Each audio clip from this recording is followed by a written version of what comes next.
Welcome to Blizzard Fire. We hope this video helps fire up your solution. In this video, I will explain how to make a tally bar. Tally bars are a simple yet powerful way to visually represent data counts. They help you keep track of numbers efficiently, especially when collecting data in real time. Each group of 5 marks makes it incredibly easy to see and count your data at a glance, reducing the chance of errors. Let's dive into the basics. To create a tally mark, you start by drawing 4 vertical lines, one for each of the first 4 items you count.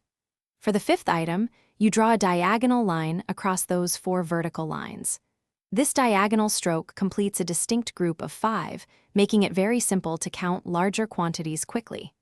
This method is both intuitive and highly effective for tracking data.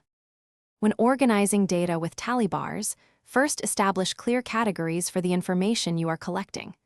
As each data point comes in, simply add one tally mark to its corresponding category. Remember to group every 5 marks together with that diagonal line. This systematic approach ensures your data is well-structured and incredibly easy to read, even for large sets of information. Tally bars are incredibly versatile and simplify counting large datasets across many fields. They are ideal for real-time data collection, whether you're tracking votes, inventory, or observations.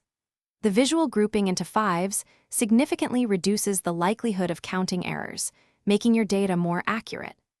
This straightforward method is a fundamental tool for quick and reliable data tabulation.